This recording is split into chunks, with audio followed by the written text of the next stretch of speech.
لبيك اللهم لبيك لبيك لا شريك لك لبيك إن الحمد والنعمة لك والملك لا شريك لك لبيك اللهم لبيك لبيك لا شريك لك لبيك لبيك والنعمة. السلام علیکم ورحمۃ اللہ وبرکاتہ. نحمدہ ونصلی علی رسولہ الکریم، اما بعد فاعوذ باللہ من الشیطان الرجیم. بسم اللہ الرحمن الرحیم. رب اشرح لی صدری ویسر لی امری واحلل عقدۃ من لسانی یفقہوا قولی. الحمد للہ الذی منہ بدأ الحمد والیہ یعود. الحمد للہ الذی منہ بدأ کل شیء والیہ یعود. لا الہ الا اللہ خالق کل شیء وہو علی کل شیء وکیل. ہر قسم کی حمد اللہ کے لیے ہے، جس کی طرف سے حمد شروع ہوتی ہے اور جس کی طرف حمد لوٹ کر جاتی ہے. ہر قسم کی حمد اللہ کے لیے ہے، جس سے ہر چیز کا آغاز ہوتا ہے. اللہ کے سوا کوئی معبود برحق نہیں، وہ ہر چیز کا خالق اور ہر چیز پر کارساز ہے. پارہ نمبر 9. آج ہم سب سے پہلے تو میں آپ کو صرف 2-3 باتیں ڈسکس کر کے آگے اپنی بات کو شروع کرتی ہوں کہ ہر پارے کے اختتام پر جو آپ کو علمی اور عملی نکات بتائے جاتے ہیں، مین پوائنٹس جو کہ بڑی جدوجہد کے ساتھ پورے پارے سے اخذ کیے گئے ہیں، ان کو آپ سب نے ضرور اپنے پاس ایک کلپ بورڈ رکھا کریں اور پینسل رکھا کریں، تاکہ آپ ساتھ ساتھ ان مین پوائنٹس کو نوٹ کرتے جائیں.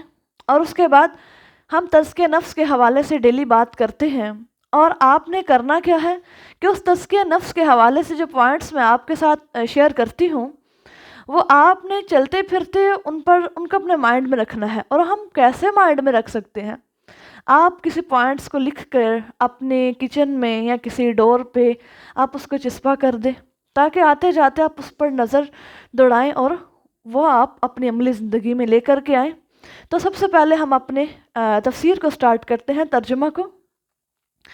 قال الملأ الذين استكبروا من قومه لنخرجنك يا شعيب والذين آمنوا معك من قريتنا أو لتعودن في ملتنا قال أولو كنا كارهين. ان کی قوم کے سرکش سرداروں نے کہا کہ اے شعیب، ہم آپ کو اور جو آپ کے ہمراہ مومن ہیں یقیناً اپنی بستی سے نکال باہر کریں گے، یا آپ لوگ ہمارے مذہب میں پھر لوٹ آئیے. شعیب علیہ السلام نے کہا، کیا اگر ہم پسند نہ کریں گے تو بھی؟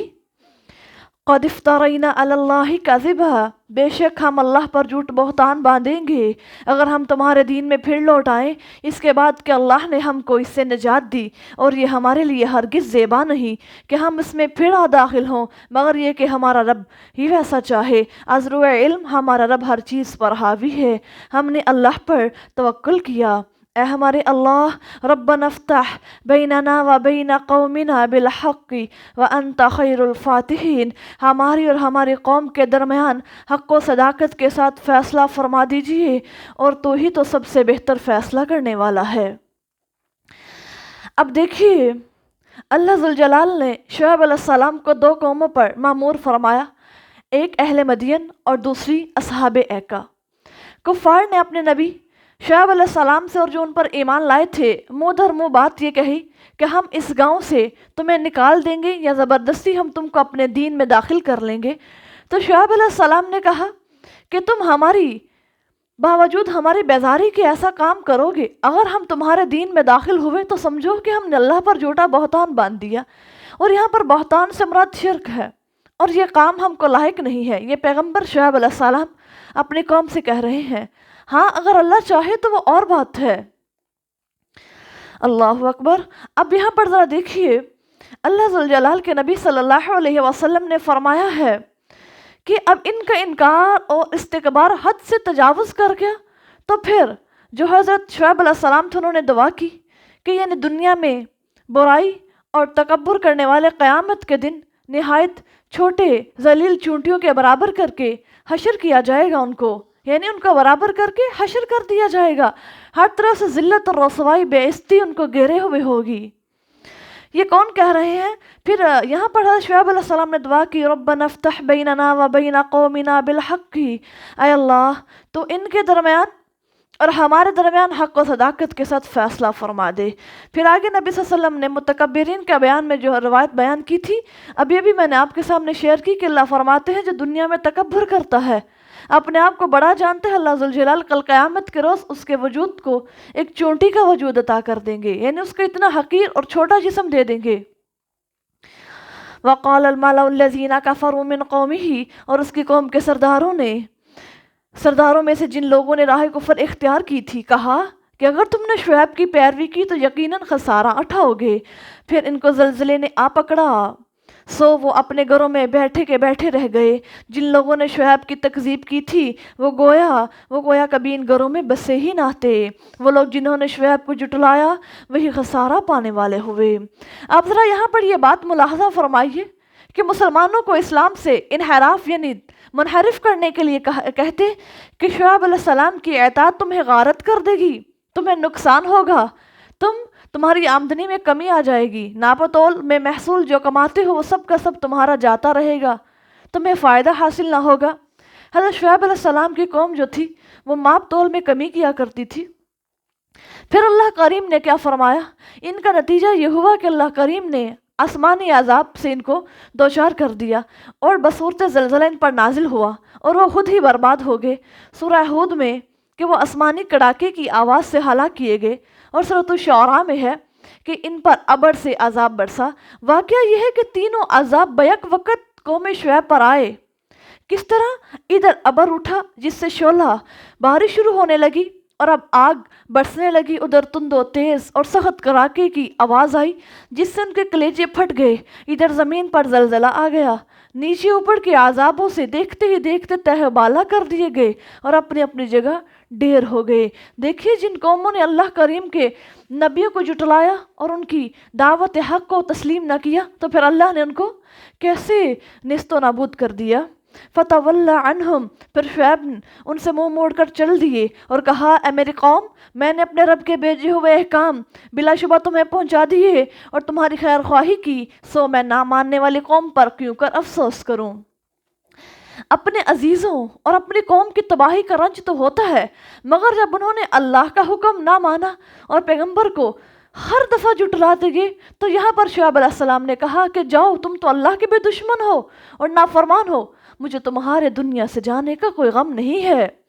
وَمَا أَرْسَلْنَا فِي قَرْيَةٍ مِّن نَبِيٍّ، اور ہم نے کسی بستی میں نبی نہیں بھیجا مگر یہ کہ وہاں کے رہنے والوں کو سختی اور تنگی میں مبتلا نہ کیا ہو تاکہ وہ لوگ عاجزی کر لیں۔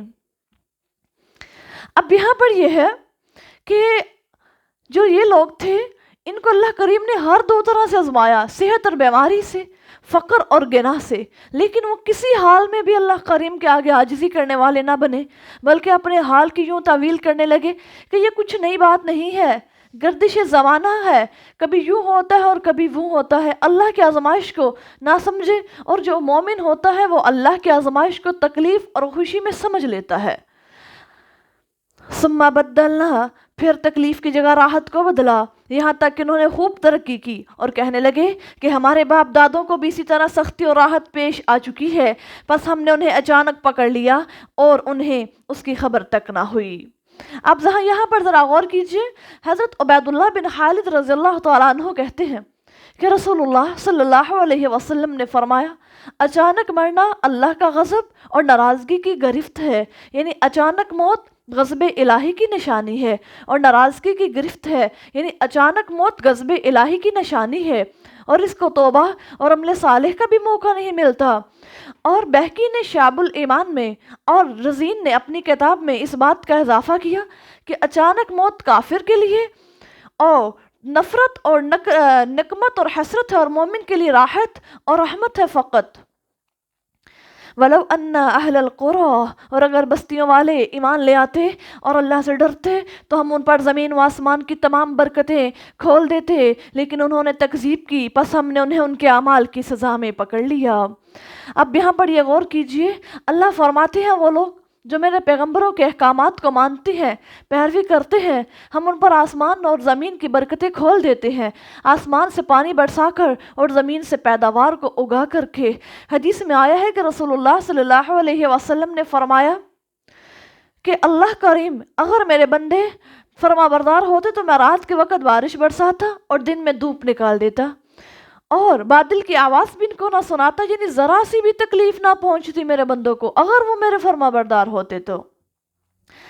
افامن اہل القریٰ، کیا بستیوں والے اس بات سے نہ ڈر ہو گئے ہیں کہ راتوں رات ان پر عذاب آ جائے اور وہ سو رہے ہوں؟ کیا بستیوں والے اس بات سے نہ ڈر ہو گئے ہیں کہ ان پر ہمارے عذاب دن دہاڑے آپ موجود ہوں اور وہ کھیل کود میں مشغول ہوں؟ افامنوا مکر اللہ فلا یأمن مکر اللہ الا القوم الخاسرون، کیا یہ لوگ اللہ کی تدبیر سے بے خوف ہو گئے ہیں؟ یاد رکھو اللہ کی تدبیر سے سوائے گھاٹا پانے والے لوگوں کے کوئی بھی بے خوف نہیں ہوتا۔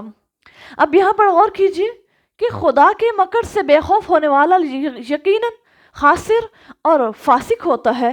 نبی صلی اللہ علیہ وسلم نے اللہ سے دعا کی، اللہ مجھ کو اپنے مکر سے بے خوف نہ کرنا۔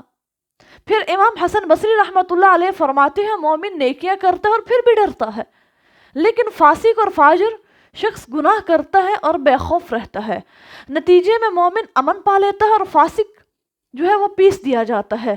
ظفر اس کو آدمی نہ جانیے گا ہو وہ کیسا ہی صاحب فہم و ذکا، جسے عیش میں یاد خدا نہ رہے، جسے تیش میں خوف خدا نہ رہے۔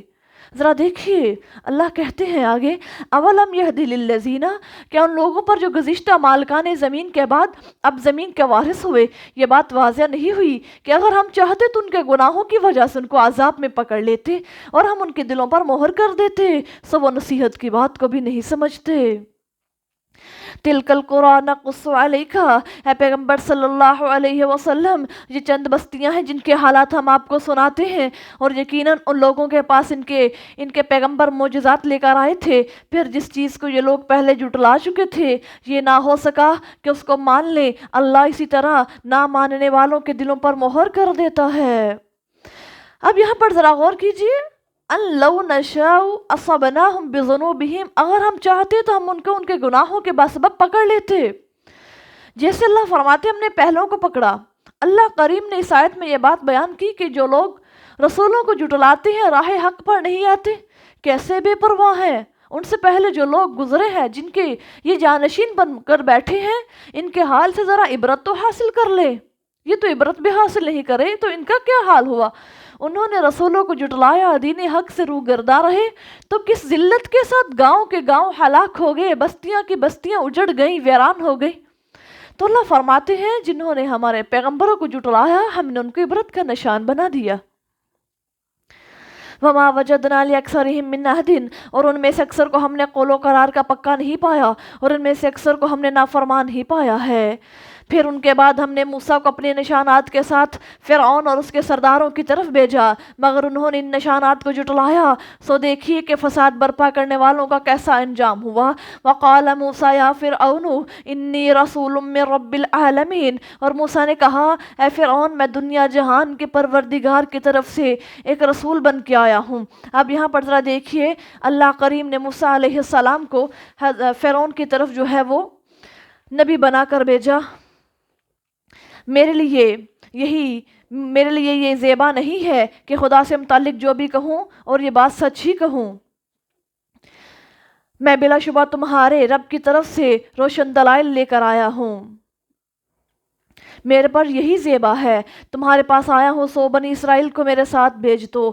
قال ان کنت جئت بآیۃ فأت بہا، فرعون نے کہا کہ اگر آپ کوئی نشانی لے کر آئے ہیں تو اس کو پیش کیجئے اگر آپ سچے ہیں۔ فالقى عصاہ، اب یہاں پر ذرا غور کیجئے کہ حضرت موسیٰ علیہ السلام جو ہیں وہ اللہ کریم کو کس طرح اللہ کریم کے معجزات کو اب فرعون کے سامنے ظاہر کرنے لگے ہیں۔ چنانچہ موسیٰ نے اپنا عصا ڈال دیا، سو کیا دیکھتے ہیں کہ وہ صاف اژدہا ہے۔ وَنَزَعَ يَدَهُ فَإِذَا هِيَ بَيْضَاءُ لِلنَّاظِرِينَ، اور بغل سے اپنا ہاتھ جو نکالا تو اچانک وہ دیکھنے والوں کے لیے سفید اور نورانی ہو گیا۔ اب یہاں پر جو ہے حقیق ان کا ورڈ آیا ہے، اس کا مطلب ہے یعنی مجھ پر لازم ہے کہ جو بات اللہ کی طرف سے کہوں وہ میں سچ اور صاف کہوں، یعنی اللہ کریم نے جو مجھے معجزات دیے ہیں اس میں میں کسی قسم کا بھی کوئی رد و بدل نہ کروں. جو بات میں تمہیں کہہ رہا ہوں اے فرعون اور اے بنی اسرائیلیوں وہ سچ بات ہے. اللہ اکبر. قال الملأ من قوم فرعون، فرعون کے قوم کے سردار کہنے لگے کہ بلا شبہ یہ تو بڑا علم والا جادوگر ہے، چاہتا ہے کہ تمہیں تمہارے ملک سے نکال دے. فَمَاذَا تَأْمُرُونَ، کہ تم کیا کہتے ہو؟ انہوں نے کہا کہ موسیٰ اور اس کے بھائی کو تو مہلت دیں اور تمام شہروں میں اکٹھا کرنے کے لیے بھیج دیں تو تمہارے پاس تمام اہل جادوگر لے آئیں. تو فرعون کے پاس تمام جادوگر آ گئے. انہوں نے کہا کہ اگر ہم غالب آئے تو ہم کو ضرور انعام ملے گا. اللہ کی شان ہے کہ جس سے انسان خوف کھاتا ہے وہی سامنے آتا ہے. دیکھیے ذرا، فرعون اور فرعونی کچھ چاہتے تھے اور ہوا کچھ. اب مشورہ کرنے لگے کہ کیا کریں. ہوا کیا کہ پھر انہوں نے ان سب کو آگے بلا لیا. اب ذرا دیکھیے، جب وہ جادوگر آئے تو انہوں نے کہا کہ اگر ہم غالب آئے تو اے فرعون ہمیں کچھ انعام ملے گا. تو پھر فرعون نے بڑے زور و شور سے کہا کہ انعامات کے علاوہ میں تمہیں دربار نشینی کا منصب بھی عطا کر دوں گا. اس سے وعدہ دے دیا. اب خطیب نے کہا کہ اس آیت سے معلوم ہوتا ہے، دیکھیے ذرا اس کی تفسیر پہ ذرا غور کیجئے گا. کہنے والا جو ہے خطیب کہتے ہیں کہ اس آیت سے معلوم ہوتا ہے کہ فرعون ایک عاجز اور محتاج بندہ تھا. اگر وہ عاجز اور محتاج نہ ہوتا تو جادوگروں سے کیوں مدد مانگتا؟ اور یہ بھی معلوم ہوتا کہ وہ جادوگر کس چیز کی ذات اور حقیقت کو نہیں بدل سکتے تھے. اگر ایسا کرنے پر وہ قادر ہوتے تو ان کو مزدوری مانگنے کی کیا ضرورت تھی؟ وہ تو لوہے کو سونا بنا لیتے اور دنیا کی سلطنت کے مالک ہوتے. اللہ اکبر. ان آیات سے مقصود قیامت تک کے لوگوں کو آگاہ کرنا ہے کہ اہل باطل کے کلمات پر دھوکہ نہ کھا جائیں. اگر آپ کے سامنے کوئی جادو کرتا ہے تو آپ یہ نہ کہیں کہ اس کے پاس ساری طاقتیں موجود ہیں. نہیں، جادو دراصل یہ ہوتا ہے کہ وہ انسانی آنکھ پر اپنے جادو کو چلا دیتے ہیں.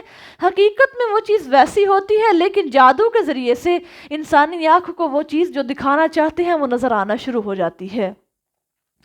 قال نعم وإنكم لمن المقربین، فرعون نے کہا ہاں اور تم مقربین میں سے بنو گے. جادوگروں نے کہا اے موسیٰ یا تو آپ پہلے ڈالے یا ہم پہلے ڈالنے والے ہیں. موسیٰ نے کہا کیا تم ہی؟ موسیٰ نے کہا کہ تم ہی پہلے ڈالو. سو جب انہوں نے ڈالا تو لوگوں کی آنکھوں کو مسحور کر دیا اور اس طرح ان کو خوفزدہ کر دیا اور بڑا بھاری جادو کر دیا. اور ہم نے موسیٰ کو وحی کی کہ اپنا عصا ڈال دو. سو ناگہاں وہ ان چیزوں کو جو انہوں نے جھوٹ موٹ بنائی تھی نگل گیا. فواقع الحق وبطل ما كانوا يعملون، بس حق ہو گیا ثابت اور جو کام وہ کر رہے تھے وہ باطل ثابت ہوا. فغلبوا هنالك وانقلبوا صاغرین، پس انہیں وہاں شکست ہوئی اور ذلیل و خوار ہو کر واپس آئے اور تمام جادوگر سجدے میں گر پڑے. کیا کہنے لگے؟ قالوا آمنا برب العالمین رب موسیٰ و ہارون، کہنے لگے ہم دنیا جہان کے رب پر ایمان لائے جو موسیٰ اور ہارون کا رب ہے. اب آخر حق و باطل کے تمیز کے لیے انہوں نے جو دن مقرر کیا تھا وہ دن بھی مقرر ہو گیا، سارا کچھ طے ہو گیا.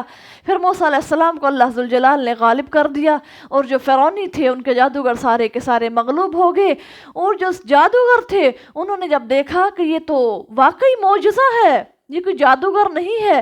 ابن عباس رضی اللہ تعالیٰ عنہ نے فرمایا کہ جادوگر 300 اونٹ کا بوجھ لے کر آئے تھے.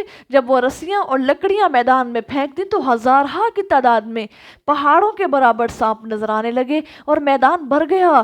جادوگروں نے اپنا فن کا پورا مظاہرہ کر کے دکھایا، لیکن جب موسیٰ علیہ السلام نے اپنے رب کا معجزہ دکھایا تو اللہ کریم کے معجزے کی وجہ سے جو موسیٰ علیہ السلام نے اپنا عصا پھینکا تھا ان سارے جھوٹ موٹ کے جو لکڑیاں رسیاں تھیں ان سب کو نگل گیا. پھر جو تھے سارے کے سارے جادوگر فرعون کے، وہ کہنے لگے کہ ہم موسیٰ اور ہارون کے رب پر ایمان لے آئے. قال فرعون آمنتم، فرعون نے کہا کہ تم قبل اس کے کہ میں تمہیں اجازت دیتا ایمان لے آئے ہو. یہ ایک چال ہے جو تم نے اپنے شہر میں اس لیے چلی ہے کہ اہلیان شہر کو یہاں سے نکال باہر کرو، پس ان قریب تمہیں اس کا نتیجہ معلوم ہوگا. لَأُقَطِّعَنَّ أَيْدِيَكُمْ وَأَرْجُلَكُمْ مِنْ خِلَافٍ ثُمَّ لَأُصَلِّبَنَّكُمْ أَجْمَعِينَ، میں تمہارے ہاتھ اور پاؤں الٹے سیدھے کاٹ ڈالوں گا پھر تم سب کو سولی پر چڑھاؤں گا۔ قالوا انا الی ربنا منقلبون، وہ کہنے لگے ہم تو سب اپنے رب کے پاس واپس لوٹ کر جانے والے ہیں۔ وما تنقم منا، اور تم ہم سے کس بات کا انتقام لیتے ہو؟ کیا اس بات کا کہ جب ہمارے پاس ہمارے رب کے احکام پہنچے تو انہوں نے کیا کہا؟ ہم ایمان لے آئے۔ ربنا افرغ علینا صبرن و توفنا مسلمین، آئے اللہ تو ہم پر صبر ڈال دے اور ہمیں اسلام کی حالت میں موت دے دے۔ دیکھے جب اللہ کریم کسی انسان کو اپنے دین کی سمجھ دینا چاہے، اس کے سینے کو اسلام کے لیے کھولتا بھی ہے اور اس کو ہدایت کی راہوں سے آشنا بھی کرتا ہے، پھر اللہ اس کے دل میں اپنی ہدایت کو ڈالتے بھی ہے۔ اب جیسے کہ یہاں پر فرعون کے جادوگروں کو اللہ کریم نے ان کو ہدایت دے دی، وہ ایمان لے آئے۔ فرعون نے ان سب کو اتنی سخت سزا دی، کہنے لگا کہ تم سب ملے ہوئے ہو، تم نے موسیٰ کے ساتھ مل کر میرے ساتھ جو ہے تم نے میرے ساتھ ایک جو ہے وہ گیم کھیلی ہے، اب اس کا انجام میں تمہیں بتاؤں گا۔ میں تمہارا رائٹ بازو اور تمہاری لیفٹ ٹانگ کاٹوں گا، تمہیں میں محالی سمت سے تمہارا جسم کے عضو کاٹوں گا اور تمہیں تکلیف دوں گا اور تم سب کو سولی پر چڑھا کر تم سب کو میں قتل کر دوں گا۔ تو ان کا ایمان اتنا پختہ ہو گیا، انہوں نے کہا کہ مرنا بھی تو ہم نے ہے اور لوٹنا بھی اللہ کے ہاں۔ اے فرعون، جو تو کرنا چاہتا ہے کر لے، لیکن ہمارا انجام اللہ کے پاس بہترین ہے۔ ساتھ انہوں نے اللہ سے دعا کر دی، ربنا افرغ علینا صبرا وتوفنا مسلمین۔ وقال الملأ من قوم فرعون، اب اور فرعون کی قوم کے سرداروں نے کہا کہ کیا تم موسیٰ اور اس کی قوم کو یوں ہی چھوڑ دو گے کہ وہ ملک میں فساد برپا کرتے پھرے اور تمہیں اور تمہارے معبودوں کو ترک کر دے؟ کہنے لگے ہم عنقریب ان کے بیٹوں کو مار ڈالیں گے اور ان کی عورتوں کو زندہ رکھیں گے اور ہم تو ہر طرح ان پر غالب ہے۔ موسیٰ نے اپنی قوم سے فرمایا کہ تم اللہ سے مدد طلب کرو اور صبر کرو، زمین خدا کی ہے، وہ اپنے بندوں میں سے جس کو چاہے دے دے اور آخرکار کامیابی انہی کو ہوتی ہے جو پرہیزگار ہو۔ یہاں پر اللہ کریم بتانا یہ چاہ رہے ہیں اگر تم صبر مانگو گے اللہ سے یعنی مجھ سے اور مدد طلب کرو گے، پھر دیکھنا ایک وقت آئے گا میں تم سب کو تمہارے صبر کے بدلے کامیابی بھی دوں گا، اور کیونکہ انجام جو ہے اور جو رزلٹ کار ہے وہ سارے کا سارا تو پرہیزگاروں کے لیے ہے۔ قالوا اوذینا من قبلی، وہ کہنے لگے کہ ہمیں تو تکلیفیں ہی پہنچتی ہیں آپ کے آنے سے پہلے بھی اور آنے کے بعد بھی۔ موسیٰ نے فرمایا امید ہے کہ ان قریب تمہارا رب تمہارے دشمن کو ہلاک کر دے اور زمین میں تمہیں جانشین مقرر کر دے کہ تم کیسے عمل کرتے ہو۔ وَلَقَدْ أَخَذْنَا، اور ہم نے آل فرعون کو خشک سالی اور کمی پیداوار کے عذاب میں گرفتار کر دیا تاکہ وہ لوگ اور انہیں تو اسی میں سے نصیحت حاصل کریں۔ اللہ اکبر۔ فَإِذَا جَاءَتْهُمُ الْحَسَنَةُ، پس جب ان کو کوئی فائدہ پہنچتا ہے تو کہتے ہیں یہ ہمارا حق ہے، اور اگر ان کو کوئی تکلیف پہنچتی ہے تو موسیٰ اور ان کے ساتھیوں کو نحوست قرار دیتے ہیں۔ دیکھو اللہ کے نزدیک نحوست انہی کی ہے، لیکن ان میں اکثر اس بات کو نہیں جانتے۔ وَقَالُوا مَهْمَا تَأْتِنَا بِهِ مِنْ آیَةٍ لِتَسْحَرَنَا بِهَا وَفَمَا نَحْنُ لَكَ بِمُؤْمِنِينَ، اور فرعون کے لوگوں نے کہا کہ خواہ آپ کوئی بھی نشانی ہمارے پاس لائیں تاکہ اس کے ساتھ آپ ہم کو مسحور کر دیں، پھر بھی ہم آپ کو نہیں مانیں گے۔ پھر اللہ کریم فرماتے ہیں جب اس قوم کی بدعمالیاں اور نافرمانیاں پاداش سے زیادہ حد سے بڑھتی گئیں تو پھر ہم نے ان کو کئی سزائیں دی، کبھی ان کو قحط سالی میں ہم نے ان کو ملوث کیا، کبھی ان کو میووں کے نقصانات جھیلنے پڑے اور کبھی ان کے جانور مر گئے، کبھی خشک سالیاں آئی، دریائے نیل سوکھ گیا۔ آخر سب لوگ فرعون کے پاس آئے اور کہنے لگے اگر خدا ہے تو نیل میں پانی جاری کر دے۔ ذرا دیکھیے ذرا، وہ کہنے لگا پانی صبح پانی جاری ہو جائے گا۔ ذرا یہاں پر دیکھیے گا، جب وہ لوگ چلے گئے تو سوچا کہ اب میں کیا کروں، اگر پانی صبح کو دریا میں نہ آیا تو جھوٹا ہوں گا، بڑی شرمندگی ہوگی۔ آدھی رات کو وہ نہا کر کمبل اوڑھ کر بڑھانا پاؤں نیلے مصر پڑھائے اور حق تعالی سے دعا کرنے لگا یا اللہ تیرا ہی اختیار ہے، اگر تو چاہے تو نیل کو پانی سے بھر دے۔ اللہ نے اس کی دعا کو قبول کر دی۔ سبحان اللہ۔ دیکھیں میرا اللہ تو وہ رحمان ہے، وہ اتنا رحیم ہے۔ وہ فرعون جس نے ساری زندگی اللہ کی نافرمانی کی پھر بھی اس کی دعا کو قبول کر لیا۔ یہ سزائیں اس لیے دی گئی کہ وہ ان سے درس عبرت حاصل کریں۔ اور آئندہ کے لیے وہ شرک و کفر سے توبہ کر لیں۔ پھر اللہ فرماتے ہیں جب پھر بھی نہ مانے، پھر ہم نے ان پر طوفان بھیجا اور ٹڈیاں اور جوئیں اور مینڈک اور خون کہ یہ سب الگ الگ نشانیاں تھی، مگر اس کے باوجود انہوں نے تکبر کیا اور وہ مجرموں کی قوم تھی۔ ذرا دیکھیے ان پر طوفان سے کثرت موت بھی آئی، پھر ٹڈیاں آئیں جو کھیتیاں اور طوفان نیل کی زد سے بچ گئی تھی، ان کو کھا کر ختم کر گئی۔ اس کے بعد کپڑوں میں اس کثرت سے جوئیں پڑ گئی کہ کوئی بھی نہ بچ سکا۔ پھر مینڈک جو تھے وہ اس کثرت سے پیدا ہوئے کہ ان کے کھانے میں ہر جگہ میں مینڈک گھس جاتے۔ استغفر اللہ۔ اللہ ذوالجلال فرماتے پھر ہم نے آل فرعون پر سے حیات کو تنگ کر دیا، سب سے آخر میں ان تمام چیزوں میں ان کو خون نظر آنے لگا۔ تازہ میوے ان کو کاٹتے تو ان کے درمیان سے خون آ جاتا اور وہ خون آلودہ نظر آتے، پانی پیتے تو اس میں سے بھی خون کی بدبو اور مزہ آتا۔ استغفر اللہ۔ دیکھیے کتنا بڑا عذاب ہے اللہ کا۔ وَلَمَّا وَقَعَ عَلَيْهِمُ الرِّجْزُ، اور جب ان پر عذاب واقع ہوتا تو کہنے لگتے ہیں موسیٰ ہمارے واسطے اپنے رب سے اس طور پر کہ اس نے آپ کو سکھا رکھا ہے دعا کیجئے، اگر آپ نے ہم سے اس عذاب کو ہٹا دیا تو ہم ضرور آپ پر ایمان لے آئیں گے اور آپ کے ساتھ ضرور بنی اسرائیل کو بھیج دیں گے۔ پھر جب ہم نے ان سے اس عذاب کو ہٹا لیا، ایک خاص وقت تک وہ اس تک پہنچنے والے ہی تھے، ٹال دیا تو انہوں نے فوراً بدعہدی کر دی، پھر اپنے وعدے کو توڑ دیا۔ ذرا دیکھیے پیغمبر کی نافرمانی پہ نافرمانی کر رہے ہیں۔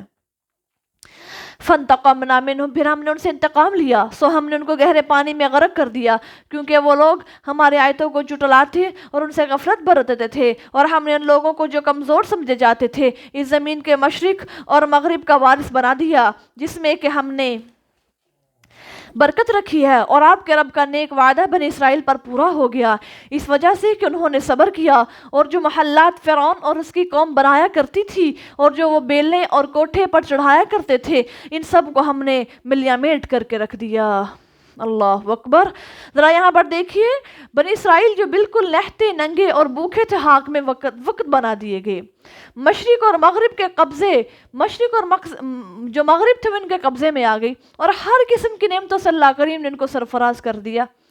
وجاوزنا ببنی اسرائیل، اور بنی اسرائیل کو سمندر پار پہنچا دیا تو ایک قوم پر ان کا گزر ہوا جو اپنے بتوں کی عبادت کرتے تھے، کہنے لگے موسیٰ ہمیں بھی ایک معبود بنا دیجئے جس طرح کے لوگوں کے معبود ہیں۔ انہوں نے کہا بلا شبہ تم بے سمجھ قوم ہو، بے شک یہ لوگ جس دین میں ہے وہ مٹ جانے والا ہے، اور جو کچھ یہ کر رہے ہیں محض باطل ہے۔ قال اغیر اللہ ابغیکم الہا، کیا میں اللہ کو چھوڑ کر تمہارے لیے کوئی اور معبود تلاش کروں، حالانکہ اس نے تم کو تمام اہل جہان پر فضیلت دی ہے۔ وَإِذْ أَنْجَيْنَاكُمْ مِنْ آلِ فِرْعَوْنَ، اور ہماری نعمتوں کو یاد کرو جب ہم نے تم کو آل فرعون سے نجات دلائی، جو تمہیں سخت ایذا دیتے اور تمہارے بیٹوں کو قتل کر دیتے اور تمہاری بیٹیوں کو زندہ رکھتے تھے، اور اس میں تمہارے رب کی طرف سے بڑی بھاری آزمائش تھی۔ اب یہاں پر دیکھیے کہ بنی اسرائیل خوشحال اور کامیابی کے نشے میں بد اعتدالیاں کرنے لگے۔ چنانچہ کنعان کو آتے ہوئے وہ راستے میں ایسی قوم کے پاس سے گزرے جو بت پرست تھی۔ اللہ اکبر۔ پھر اللہ کریم نے جو بت پرستی گائے کی شکل انہوں نے بنائی ہوئی تھی وہ اس کی پوجا کر رہے تھے، ان کو دیکھا تو موسیٰ علیہ السلام سے کہا کہ ہم کو بھی کوئی ایسی چیز بنا دیجئے کہ ہم بھی اس کی پرستش کریں گے۔ اس پر موسیٰ علیہ السلام سخت ناراض ہوئے، کہا اے جاہلو، یہ لوگ اور ان کے بت سب کے سب عذاب الہی میں گرفتار ہونے والے ہیں، اور دنیا دیکھ لے گی کہ ان کا طریقہ عمل محض باطل تھا۔ دیکھو اللہ کی عظمت اور جلال شریک اور مثیل سے بالکل پاک اور بلند ہے۔ یہ موسیٰ علیہ السلام نے اپنی قوم کو ایک لیسن دیا کہ کوئی بھی جتنے بھی ادھر ادھر کے لوگ ہیں یہ جو اپنے روزگار اور دندے کرنے کے لیے کام کرتے ہیں، موسیٰ علیہ السلام کہہ رہے ہیں کہ وہ سب کے سب شرک ہیں، اور اللہ ان ساری چیزوں سے پاک اور بلند ہے۔ وَوَعَدْنَا مُوسَىٰ 30 لَيْلَةً، اور ہم نے موسیٰ سے 30 راتوں کا وعدہ کیا، اور ہم نے 10 راتیں اور بڑھا کر ان کی تکمیل کر دی، سو ان کے رب کا 40 رات کا وعدہ پورا ہوا۔ موسیٰ نے اپنے بھائی ہارون سے کہا کہ میرے پیچھے میری قوم میں میری نیابت کرنا اور ان کی اصلاح کرتے رہنا اور مفسدوں کی راہ نہ چلنا۔ اور جب موسیٰ علیہ السلام ہمارے وعدے پر آئے اور ان کے رب نے ان سے باتیں کی تو موسیٰ نے کہا اے رب تو مجھے اپنے تعین دکھا کہ میں تجھے ایک نظر دیکھ لوں۔ ارشاد ہوا تم مجھے ہرگز نہیں دیکھ سکتے، البتہ پہاڑ کی طرف دیکھو، اگر وہ اپنی جگہ پر قائم رہا تو تم بھی مجھے دیکھ لو گے۔ پس جب اس کے رب نے نور کو چمکارا مارا، پہاڑ کو دکھایا تو اس کو پاش پاش کر دیا۔ وہ پہاڑ اللہ کریم نے جب اپنی تجلی کو ظاہر کیا تو وہ پہاڑ ٹکڑے ٹکڑے ہو گیا اور موسیٰ بے ہوش ہو کر گر پڑے۔ پس جب ہوش میں آئے تو کہنے لگے سبحانک تبت الیک وانا اول المؤمنین، اے اللہ تیری ذات پاک ہے اور میں تیری طرف توبہ کرتا ہوں، اور اے اللہ میں سب سے پہلے ایمان لاتا ہوں۔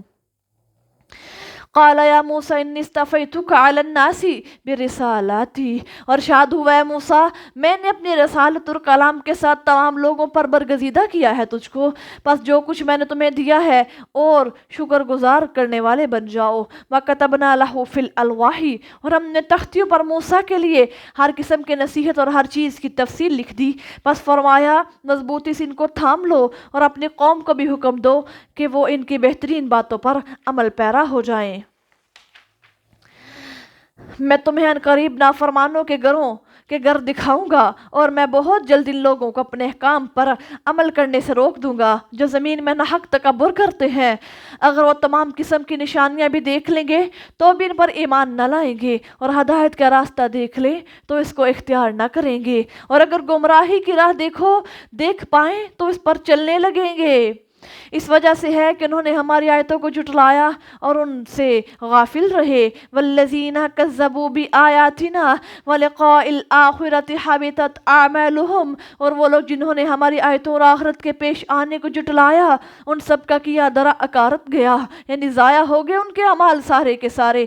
ان لوگوں کو جو سزا ملے گی تو انہی کے اعمال کی ملے گی۔ اور موسیٰ کے بعد ان کی قوم نے اپنے زیوروں کا ایک بچھڑا بنا لیا جو ایک جسم تھا جو گائے کی طرح آواز رکھتا تھا۔ کیا انہوں نے یہ بھی نہ دیکھا کہ وہ نہ تو ان سے بات کرتا ہے اور نہ ان کی سیدھی راہ دکھا سکتا ہے؟ انہوں نے اسے معبود ٹھہرایا اور اپنے آپ پر ظلم کمایا۔ وَلَمَّا سُقِطَ فِي أَيْدِيهِمْ، اور جب نادم ہوئے اور انہوں نے دیکھا کہ وہ واقعی گمراہ ہو گئے ہیں تو کہنے لگے اے ہمارے رب ہم پہ رحم نہ کرے، اگر ہمارا رب ہم پہ رحم نہ کرے اور بخش نہ دے تو بلا شبہ ہم گھاٹے میں رہیں گے۔ اللہ اکبر۔ اب یہاں پر ذرا دیکھیے کہ موسیٰ علیہ السلام جب کوہ طور پر گئے تو ان کی قوم کفر کے مارے جو تھی وہ بچھڑے کو پوجنے لگی، اور ان کی قوم جو تھی وہ کفر کی وجہ سے اللہ سے بے خبر، یعنی کہ اللہ سے بالکل غافل ہو گئی۔ الغرض قوم پر جب بچھڑے کی پوجا کی حقیقت واضح ہوئی تب وہ نادم ہوئے اور اللہ سے توبہ کرنے لگے۔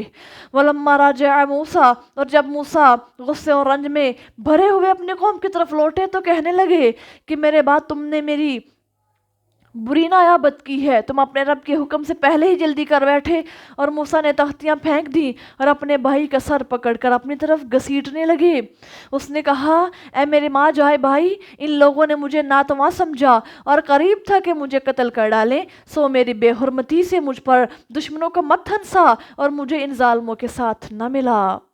یعنی یہاں پر ہارون علیہ السلام کہنے لگے کہ بھائی میں نے ان کو تو دعوت تبلیغ دی تھی لیکن یہ مجھے کچھ سمجھتے ہی نہیں تھے، اور مجھے تو ڈر تھا کہیں یہ مجھے قتل ہی نہ کر دیں، اس لیے میں نے ان کو اتنا زیادہ باز نہیں کیا، لیکن میں نے منع ضرور کیا ہے، اور پھر مجھے اپنا خوف لاحق ہونے لگا کہ کہیں یہ مجھے شہید ہی نہ کر دیں، اس وجہ سے پھر میں نے ان کو اتنا نہیں کہا۔ تو میری بے حرمتی پر مجھ پر دشمنوں کو مت ہنسا۔ قال رب اغفر لی، اب لگے موسیٰ علیہ السلام اللہ سے دعائے مغفرت کرنے۔ موسیٰ نے کہا اے میرے اللہ مجھ کو اور میرے بھائی کو بخش دے اور ہم کو اپنی رحمت میں داخل کر لے، اور تو سب سے زیادہ رحم کرنے والا ہے۔ بے شک جن لوگوں نے گسالہ بچڑے کو معبود بنایا تھا ان پر بہت جلد ان کے رب کی طرف سے عذاب نازل ہوگا، اور دنیا کی زندگی میں ذلت بھی، اور اس طرح ہم افتراء پردازوں کو سزا دیا کرتے ہیں۔ اور وہ لوگ جنہوں نے برے کام کیے پھر اس کے بعد توبہ کر لی اور ایمان لے آئے تو بے شک آپ کا رب توبہ کے بعد بخش دینے والا مہربان ہے۔ جو لوگ اپنے مشرکانہ افعال پر نادم ہوتے ہیں اور آئندہ کے لیے ان سے توبہ کر لیتے ہیں تو اللہ کریم ان کے لیے غفور الرحیم ہے۔ آیت ہزا دلیل ہے اس پر کہ تمام گناہ صغیرہ کبیرہ مشترک ہیں توبہ میں، اللہ اپنے فضل سے سارے گناہ معاف کر دیتا ہے۔ یہ اللہ کی رحمت ہے، گناہ چھوٹا ہو بڑا ہو لیکن اللہ کے سامنے توبہ النصوح کر کے آئیں، اللہ ہمیں ایک دفعہ معاف کر دے، سچی توبہ کر دے، پھر اللہ فرماتے ہیں میں سارے گناہوں کو معاف کر دیتا ہوں۔ وَلَمَّا سَكَتَ عَن مُوسَى الْغَضَبُ، اور جب موسیٰ علیہ السلام کا غصہ کم ہوا تو ان تختیوں کو اٹھا لیا، اور ان میں جو کچھ تھا لکھا ہوا وہ ان لوگوں کے لیے سرمایہ ہدایت اور رحمت تھا جو اپنے پروردگار سے ڈرتے ہیں۔ اور موسیٰ علیہ السلام نے اپنے قوم میں سے 70 آدمی ہمارے مقرر وقت کے لیے چن لیے۔ پھر جب ان کو پکڑا عالیہ زلزلے نے تو کہنے لگے اے ہمارے اللہ، اگر تو چاہتا تو ان کو اور مجھ کو بھی اس سے پہلے ہی ہلاک کر دیتا، کہ ہم میں سے چند بے وقوفوں کی حرکت پر تو ہم کو ہلاک کر دے گا۔ یہ تو تیری طرف سے محض ایک آزمائش تھی، جس کو چاہے اور اس آزمائش کی وجہ سے گمراہ کر دے اور جس کو چاہے سیدھی راہ دکھا دے۔ تو ہی ہمارا کارساز ہے، ہمیں بخش دے اور ہم پر رحم فرما، اور تو سب بخشنے والوں میں سے سب سے بہتر معاف کرنے والا ہے۔ اب یہاں پر ذرا دیکھیے کہ موسیٰ علیہ السلام کوہ طور پر تورات لینے کے لیے گئے تو بنی اسرائیل سے کہا کہ تمہاری بات اس وقت تسلیم کر سکتے ہیں کہ ہم خود اللہ سے سن لیں۔ اب دیکھیں ہٹ درمی کی انتہا دیکھیے۔ اب اللہ کریم نے جب ان کو تختی عطا فرمائی تو کہنے لگے اے موسیٰ ہم تمہاری بات کو تب تسلیم کریں گے جب اللہ کریم ہم اللہ کو خود بولتا ہوا نہ سن لیں، اللہ خود کہہ دے۔ موسیٰ علیہ السلام ان میں سے 70 آدمیوں کو لے کر جو سردار تھے منتخب کر کے لے گئے اور یہ گستاخانہ مطالبہ کیا کہ ہم تو اللہ کو اپنی آنکھوں سے بے حجاب دیکھیں گے تب مانیں گے ورنہ نہیں۔ اس پر نیچے سے بونچال آیا، اوپر سے بجلی کی کڑک ہوئی، سب کے سب ہلاک ہو گئے۔ اللہ اکبر۔ وَاكْتُبْ لَنَا فِي هَذِهِ الدُّنْيَا حَسَنَةً وَفِي الْآخِرَةِ إِنَّا هُدْنَا إِلَيْكَ، اور ہمارے لیے اس دنیا میں بلائی لکھ اور آخرت میں بھی ہم نے بھی فی الحقیقت تیری طرف رجوع کرتے ہیں۔ ارشاد ہوا میں اپنا عذاب جس کو چاہتا ہوں اس کو پہنچاتا ہوں اور میری رحمت ہر چیز پر چھائی ہوئی ہے۔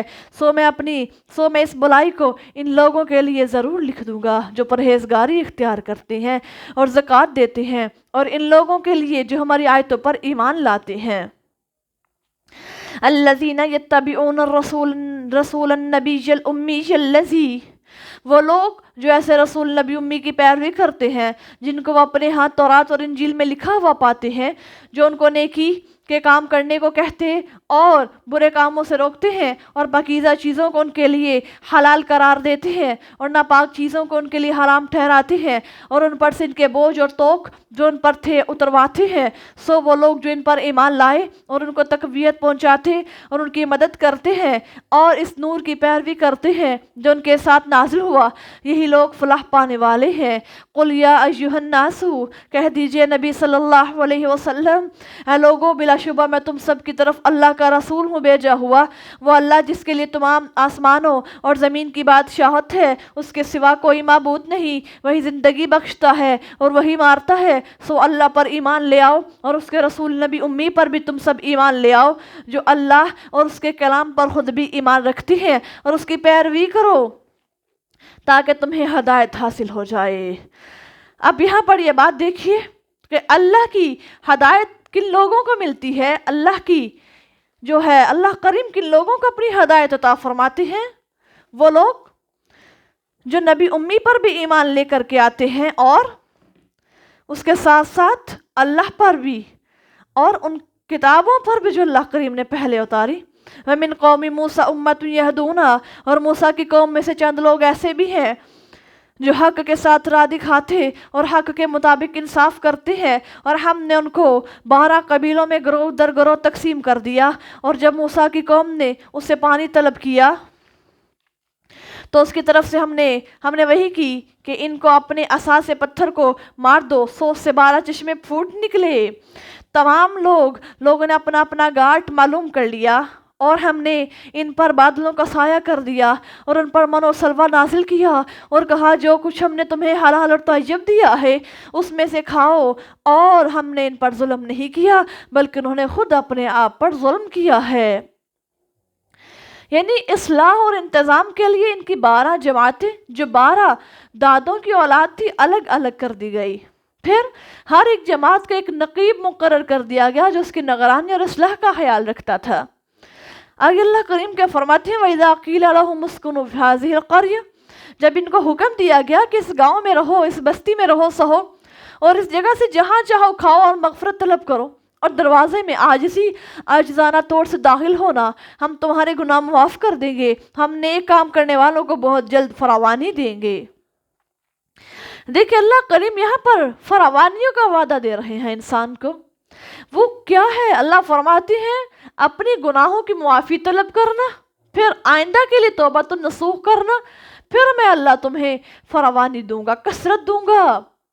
وہ نیکیوں میں بھی ہو سکتی ہے، وہ اموال میں بھی ہو سکتی ہے، وہ اولاد میں بھی ہو سکتی ہے، وہ اللہ کی عطا ہے، وہ جسے جو چاہے عطا کر دے۔ فَبَدَّلَ الَّذِينَ ظَلَمُوا، پھر ان میں سے ان لوگوں نے جو ظالم تھے اس بات کو جو ان کو تلقین کی گئی تھی دوسری بات سے بدل دیا، تب ہم نے ان کے ظلم کی وجہ سے ان پر آسمان سے عذاب بھیج دیا۔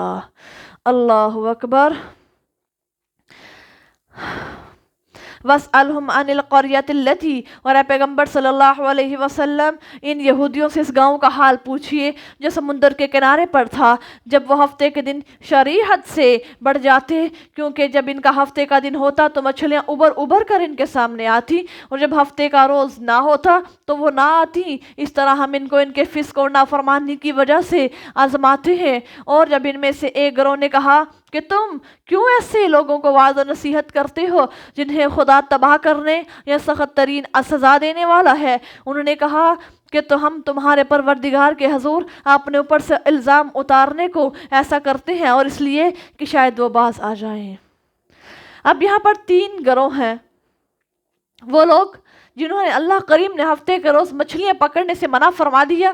یہ 3 فرقے، ایک تو نافرمان یعنی شکار کرنے والے، دنیا میں پڑھ کر اللہ کو بلا دیا، عبادت سے قاصر رہنے لگے۔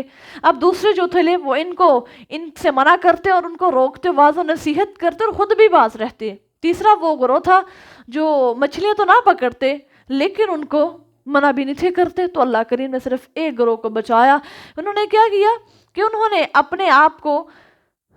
نے اپنے گروہ کے درمیان جو تیسرا گروہ تھا جنہوں نے منع بھی کرتے تھے اور وہ خود بھی نہیں تھے پکڑتے مچھلیاں، انہوں نے ایک دیوار بنا دی۔ پھر اللہ کریم کے حکم سے وہ ایک ایسی دیوار بنی کہ ان کے جو تھے سارے کے سارے رات کو وہ سوئے ہوئے، صبح کو جا کر دیکھا کہ ابھی تک کوئی اٹھا نہیں ہے، اور جا کر وہ انہوں نے دیکھا تو اللہ کریم نے ان سب کو بندر بنا دیا، اور اپنے رشتہ داروں کو پہچان کر وہ ان کے پاؤں میں آ کر اور سر رکھ کر رونے لگے، کہنے لگے کہ ہم نے تم کو اللہ کے نافرمانی سے روکا نہیں تھا، تم تو باز نہیں تھے آتے۔ سر ہلا کر کہنے لگے ہاں تم نے تو تبلیغ کی لیکن ہم نہ مانے۔ آخر 3 دن میں وہ سارے کے سارے مر گئے جن کو اللہ کریم نے بندر بنایا تھا۔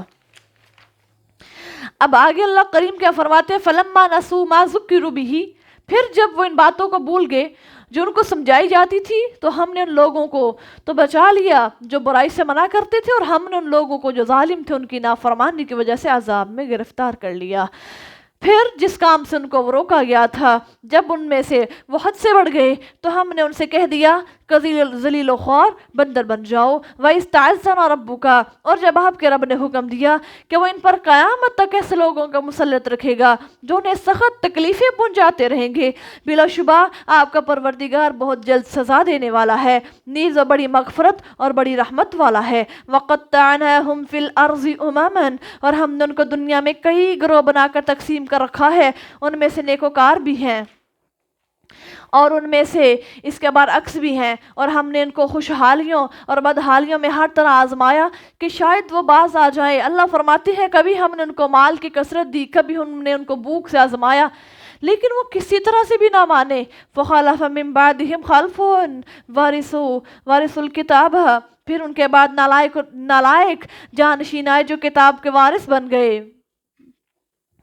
ایک ناخلف جانشین بیٹھے، اس طرح کہ انہوں نے دنیا حقیر کے مال و متاع کو تحریف کے بدلے میں بلا تعامل قبول کر لیتے ہیں، اور کہتے ہیں کہ ہم من قریب ہماری مغفرت ہو جائے گی، اور اگر پھر کچھ ایسا ہی مال ان کے پاس آنے لگے تو اسے بھی قبول کر لیں۔ اور ان سے یہ عہد جو کتاب اللہ میں موجود ہے نہیں لیا گیا کہ اللہ کے متعلق سے صرف وہی بات کہیں جو سچ ہو، اور انہوں نے جو کچھ اس میں تھا پڑھ بھی لیا، اور آخرت کا گھر ان لوگوں کے لیے کہیں بہتر ہے جو پرہیزگار ہیں، تو کیا تم اس قدر بھی نہیں سوچتے؟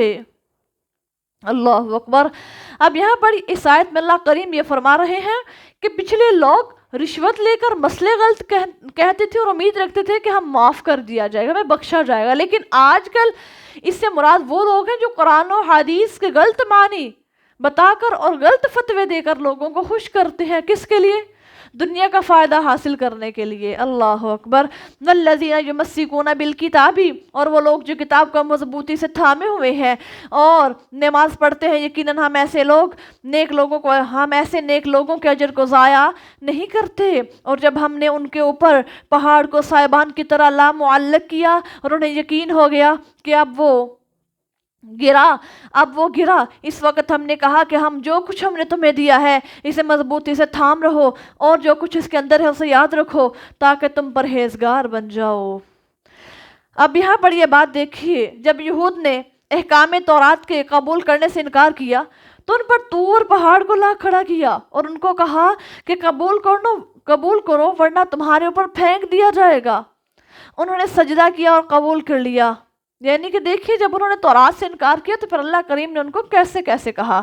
وَإِذْ أَخَذَ رَبُّكَ مِن بَنِي آدَمَ، اور اے پیغمبر صلی اللہ علیہ وسلم، جب آپ کے رب نے بنی آدم سے یعنی ان کے پشت سے ان کی نسل کو نکالا اور ان کو انہی پر گواہ بنایا اور پوچھا کہ کیا میں تمہارا رب نہیں ہوں، سب نے کہا شہیدنا، ہم گواہی دیتے ہیں. آپ کیوں نہیں؟ یہ اقرار اس واسطے لیا گیا کہ کہیں قیامت کے دن تم یہ نہ کہنے لگو کہ ہم تو اس حقیقت سے محض بے خبر تھے.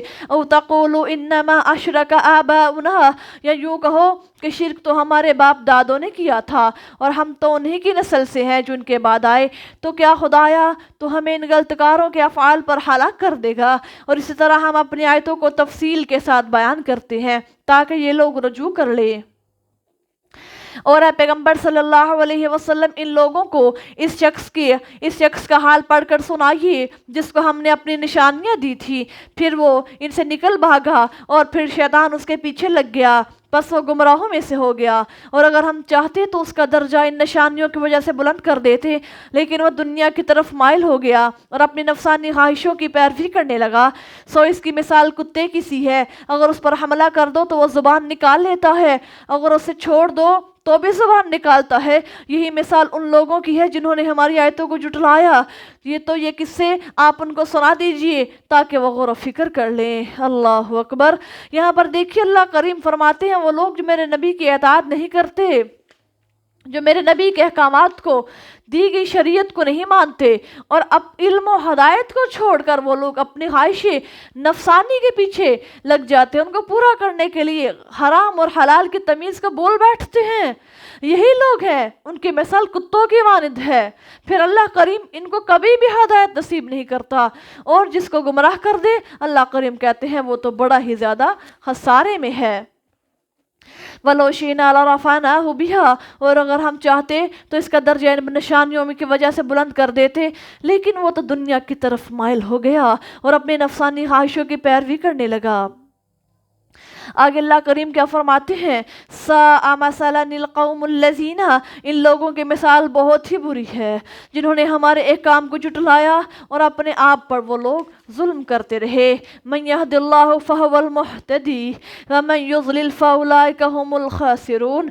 راہ ہدایت پر تو وہی ہے جس کو اللہ ہدایت دے، اور جس کو وہ گمراہ کر دے وہی لوگ خسارے میں ہیں. وَلَقَدْ زَرَعْنَا لِجَهَنَّمَ، اور ہم نے بہت سے جنوں اور انسانوں کو جہنم ہی کے لیے پیدا کیا.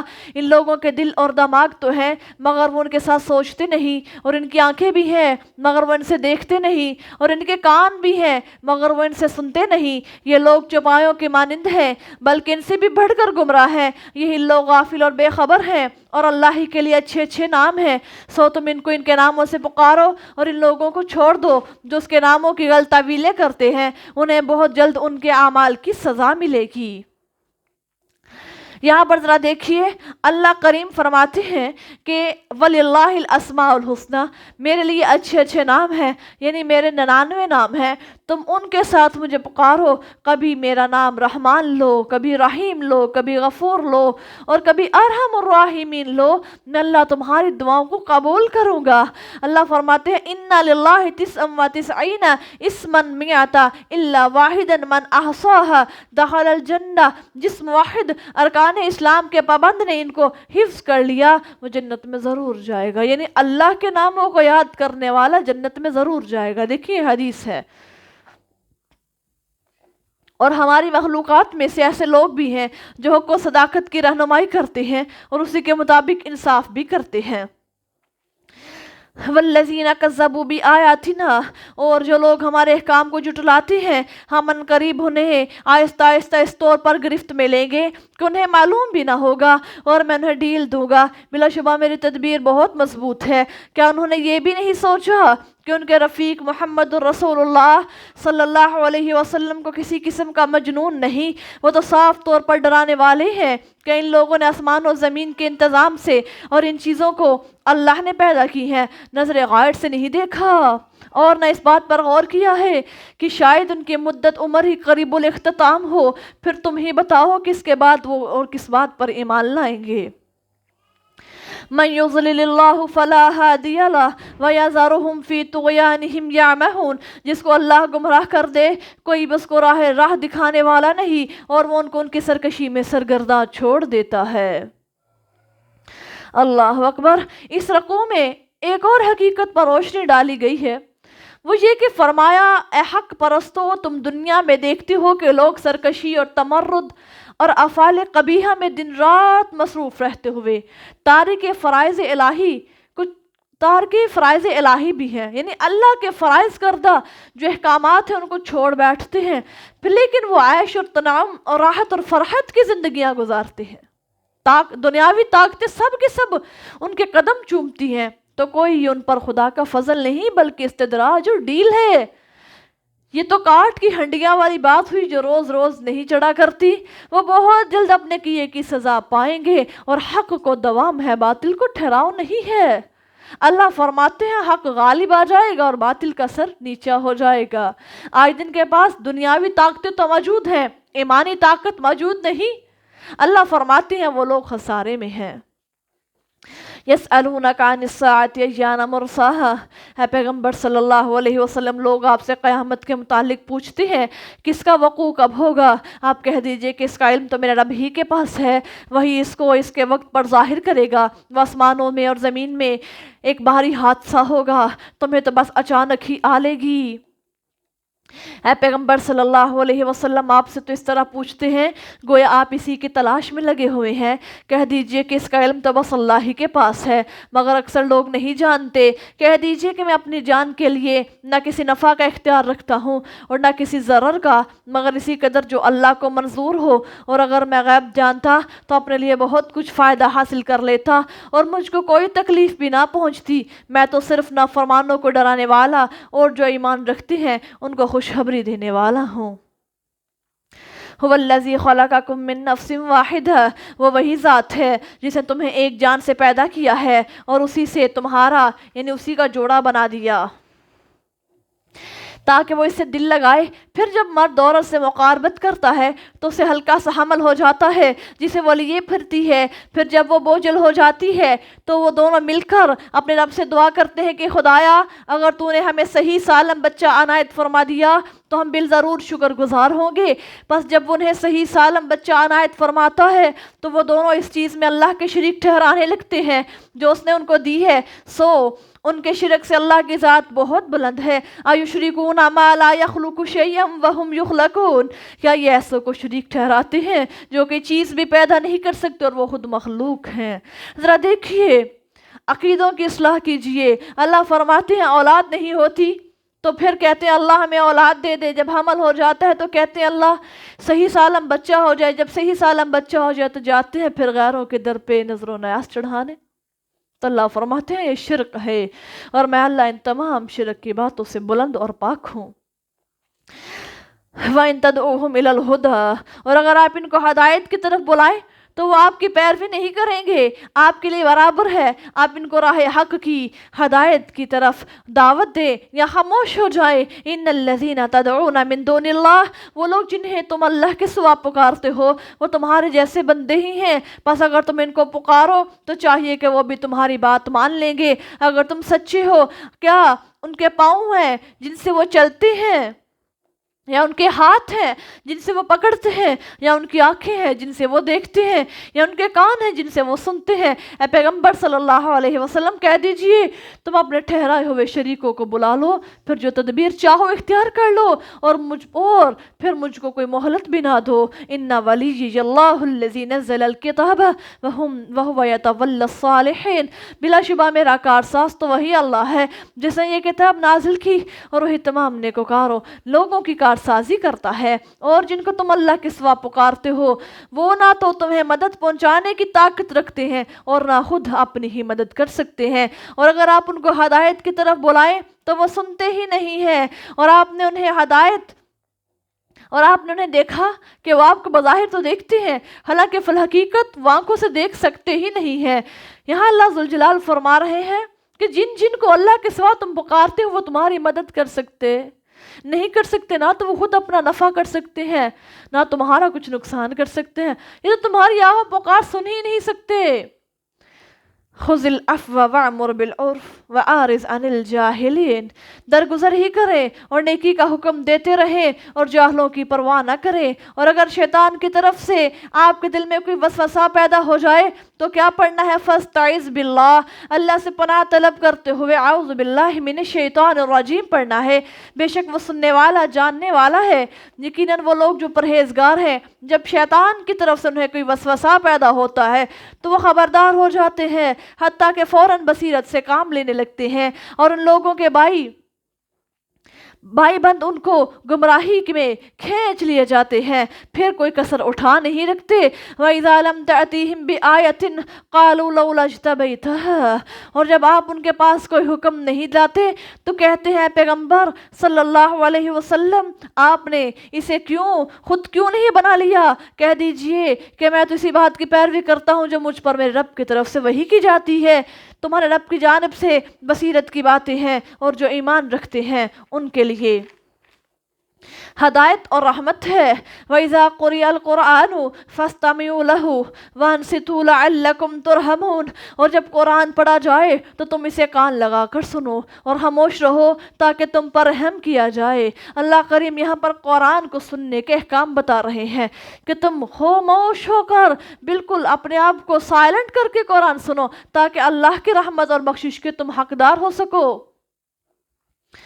وَاذْكُرْ رَبَّكَ فِي نَفْسِكَ تَضَرُّعًا وَخِيفَةً، اور آپ اپنے دل میں عاجزی اور خوف کے ساتھ اور چپکے بغیر آواز بلند کیے ہوئے اپنے رب کو صبح و شام یاد کریں، اور غفلت شعار لوگوں میں سے نہ ہو جائیے گا۔ إِنَّ الَّذِينَ عِندَ رَبِّكَ لَا يَسْتَكْبِرُونَ عَنْ عِبَادَتِهِ وَيُسَبِّحُونَهُ وَلَهُ يَسْجُدُونَ، بے شک وہ جو آپ کے رب کے پاس ہیں وہ اس کی عبادت کرنے سے تکبر نہیں کرتے اور اس کی تسبیح بیان کرتے ہیں اور اسی کو سجدہ کرتے ہیں۔ اب یہاں پر اللہ فرماتے ہیں اگر تم چاہتے ہو کہ ملائکہ کی طرح بلند مرتبت بن جاؤ تو عبادت الہی سے کبھی بھی جی نہ چراؤ، اور اس کے حضور سر مسجود ہونے سے میں سستی نہ کرو اور تم غفلت نہ برتو۔ اس مقام پر اللہ ذوالجلال فرماتے ہیں کہ انسان جب سجدہ تلاوت کرنا چاہے اور اس کو یہ دعا پڑھنی چاہیے، سجد وجہی للذی خلقہ وصورہ وشق سمعہ وبصرہ بحولہ وقوتہ تبارک اللہ احسن الخالقین۔ اللہ ذوالجلال کے نبی صلی اللہ علیہ وسلم فرماتے ہیں جو انسان قرآن پاک کے 15 مقامات پر سجدہ تلاوت ہے جو سنت ہے، جب کوئی آدمی سجدے کی آیت پر سے گزرتا ہے تو سجدہ کرتا ہے، شیطان روتا اور کہتا افسوس میں سجدے سے انکار کر کے دوزخی ہو گیا، اور انسان سجدے کا حکم قبول کر کے جنتی ہو گیا۔ رسول اللہ صلی اللہ علیہ وسلم نے فرمایا کہ اللہ کا قرب حاصل کرنے کے لیے سب سے اعلیٰ مقام سجدہ ہے۔ فَأَكْثِرُوا فِي الدُّعَاءِ وَفِي رِوَایَةٍ فَاجْتَهِدُوا فِي الدُّعَاءِ فَقَامِنٌ أَن يُسْتَجَابَ لَكُمْ، پس سجدے میں خوب دعا کیا کرو، بہت ممکن ہے کہ تمہاری سجدوں کی دعا قبول ہو جائے۔ ذرا دیکھیے اللہ فرماتے ہیں کہ میں سجدوں کی دعا کو رد نہیں کرتا۔ اس لیے زیادہ سے زیادہ سجدوں میں پڑھ کے گر کے اللہ تعالیٰ سے اپنے دعاؤں کو قبول کروانا ہے۔ سورۃ الانفال مدنیہ، سورۃ انفال مدینہ میں نازل ہونے والی سورت ہے۔ شروع اللہ کے نام سے جو بڑا مہربان اور نہایت رحم کرنے والا ہے۔ اب یہاں پر یہ سورت کب اتری؟ یہ سورت مکہ میں پیغمبر اسلام صلی اللہ علیہ وسلم نے جب 13 سال گزارے توحید الہی کی تبلیغ کی وجہ سے ہر طرح کے مظالم برداشت کرتے رہے۔ آخر جب مکہ میں رہنا دشوار ہو گیا تو بحکم خدا مدینہ منورہ تشریف لے گئے، لیکن قریش مکہ نے یہاں بھی چین سے نہ بیٹھنے دیا، پے در پہ حملے شروع کرتے رہے۔ اب پیغمبر اسلام کے سامنے یہی بات مناسب آئی کہ ظلم و تشدد کا مردانہ وار مقابلہ کریں اور نتیجہ خدا کے ہاتھ پر چھوڑ دیں۔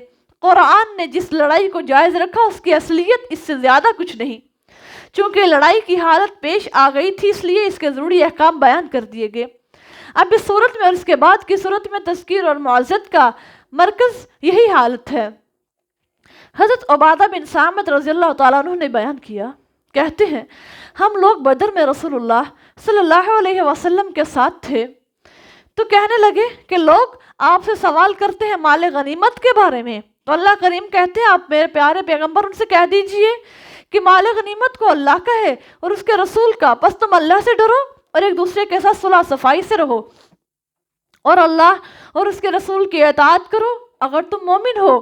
اب یہاں پر حضرت عبادہ بن صامت کہتے ہیں کہ ہم لوگ بدر میں رسول اللہ صلی اللہ علیہ وسلم کے ہمراہ حاضر ہوئے، اللہ نے فتح عطا فرما دی، کافر 70 مارے گئے اور 70 قید ہوئے۔ جب کافر شکست کھا کر بھاگے تو لشکر اسلام کے بعض لوگ تو بھاگنے والوں کے پیچھے گئے اور بعض نے غنیمت کا مال اکٹھا کیا اور اپنے لوگوں کو فراہم کیا، اور بعض لوگ صرف آپ صلی اللہ علیہ وسلم کی حفاظت، نگرانی اور چوکیداری میں رہے۔ جب رات کو سب جمع ہوئے تو جمع کرنے والوں نے کہا کہ مال غنیمت پر صرف ہمارا حق ہے کیونکہ ہم نے مال جمع کیا۔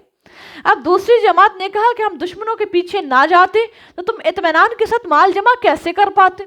پھر تیسری جماعت بولی تو کہنے لگی کہ اگر ہم رسول اللہ صلی اللہ علیہ وسلم کی حفاظت نہ کرتے تو پھر دشمن میدان خالی پا کر آپ صلی اللہ علیہ وسلم کو صدمہ پہنچا دیتے، پس مال غنیمت میں تمہاری خصوصیت کی کوئی وجہ نہیں ہے۔ اس پر اللہ ذو الجلال نے فرمایا کہ یہ آیتیں اتاری کہ تم آپس میں نہ جھگڑو، اللہ کے حکم سے رسول جتنا دے دے اتنا لے لو۔ آپ نے وہ مال جوان اور بوڑھوں سب پر تقسیم کر دیا۔ یہ سورۃ الانفال یعنی مال غنیمت۔ انما المؤمنون الذین اذا ذکر اللہ وجلت قلوبہم، در حقیقت مومن وہی ہیں کہ جب ان کے سامنے اللہ کا ذکر کیا جاتا ہے تو ان کے دل دہل جاتے ہیں، اور جب ان کے سامنے اس کے احکام پڑھ کر سنائے جاتے ہیں تو یہ احکام ان کے ایمان کو اور بڑھا دیتے ہیں، اور وہ لوگ اپنے رب پر کامل بھروسہ رکھتے ہیں۔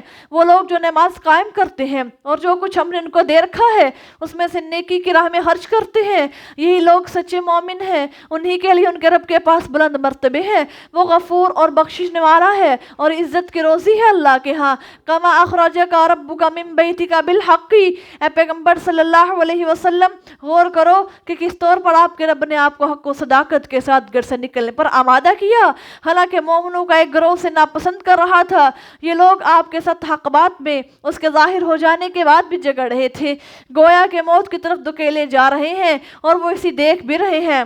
وَإِذْ يَعِدُكُمُ اللَّهُ إِحْدَى الطَّائِفَتَيْنِ، اور یاد کرو کہ جب اللہ نے 2 گروہوں میں سے ایک گروہ کا تم سے وعدہ کیا تھا کہ وہ تمہارے قابو میں آئے گا، اور تم اس بات کو پسند کرتے تھے کہ غیر مسلح گروہ تمہارے مقابلہ میں آئے، اور اللہ کو یہ منظور تھا کہ اپنے احکام سے حق کو ثابت کر کے دکھائے اور منکروں کی جڑ کاٹ دے، تاکہ حق کا حق ہونا اور باطل کا باطل ہونا ثابت ہو جائے، خواہ اس امر کو گناہگار پسند ہی نہ کرے۔